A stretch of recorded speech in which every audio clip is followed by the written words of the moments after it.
Hello everyone, welcome back. Hope you are all doing great. Today, let's make chicken mandi biryani with ingredients that are easily available in every kitchen. So, without any delay, let's get started. Here, I am taking 3 cups of basmati rice. Wash the rice well and keep it soaked for at least half an hour. I am taking about 1 kg of chicken cut into small pieces, cleaned and drained well. Let's quickly make the mandi masala. As the pan gets hot, add bay leaf,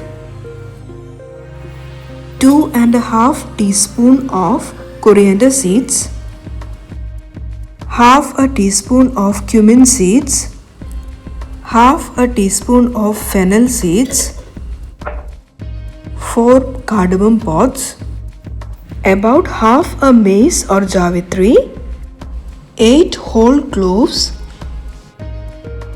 about an inch of a cinnamon stick.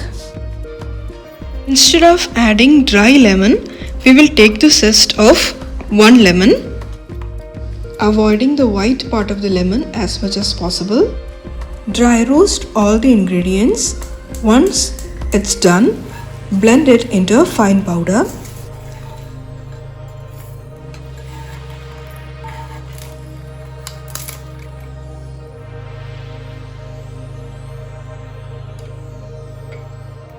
Keep 1 tablespoon of this ground masala aside. The rest goes into the chicken along with 1 teaspoon of salt, 1.5 teaspoon of chili powder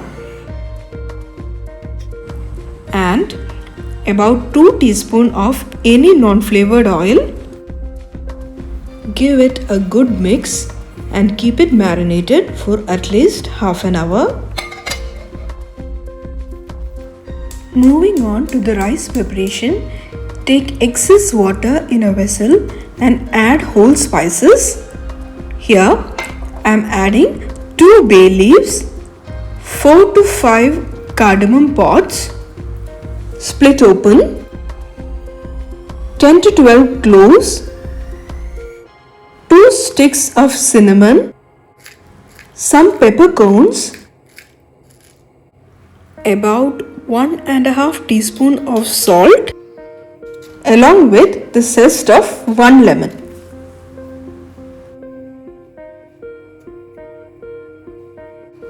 I am also adding 1 chicken stock cube. This step is optional. Now close it with a lid and let the water boil. As water boils, add the soaked rice and we will move this to another burner and start with chicken preparation.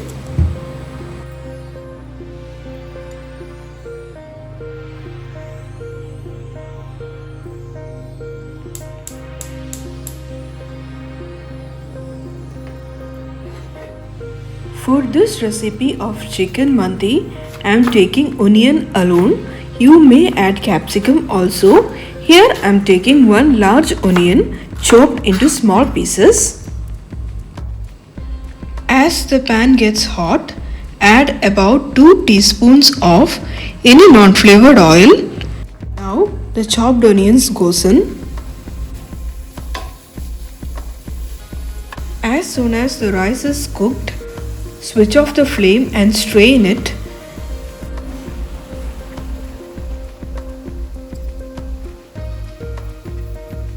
When the onion turns translucent, here I am adding 1 chicken stock cube. Even if you don't add cubes, the rice will be mildly flavored, so it is completely your choice.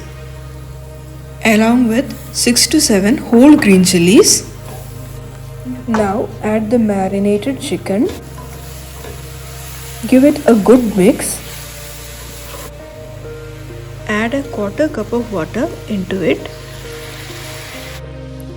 Flip sides until the color of the chicken pieces turn from flesh color to a pale white color on both sides. Now we will cover and cook the chicken until it is fully done, occasionally stirring in between. This will take around 20 to 25 minutes. Once the chicken is done, we will separate the chicken pieces from the gravy. We are left with about half a cup to 3/4 of a cup of gravy. In case your chicken has left more water, reduce the gravy by keeping it on a high flame.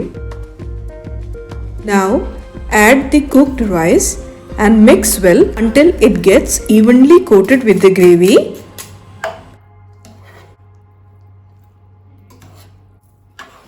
Close it and keep it aside.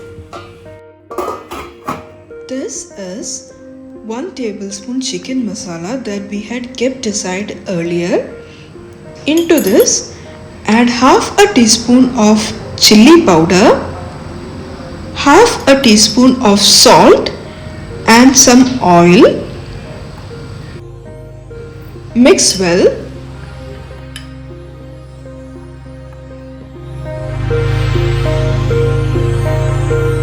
Into a pan, add oil. Immediately spread the masala mix all over the pan before the oil gets too hot. Now add the chicken pieces and shallow fry it on both sides, flipping in between. Here I am frying it until both the sides are slightly browned.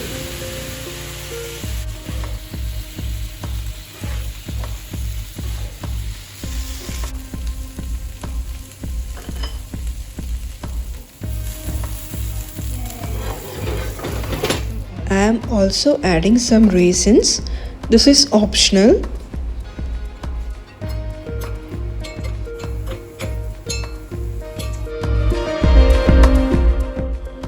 First, layer the rice onto the serving plate, followed by raisins and then chicken. Now the chicken mandi biryani is ready to be served. For the chutney that usually comes along with this biryani, roughly chop 2 tomatoes along with coriander leaves, 2 green chilies, 2 garlic pods and salt as per your requirement. Blend all of this into a coarse paste and the chutney is ready. Biryani, biryani, biryani. I don't like it. I avoid. But biryani likes me. I can't avoid.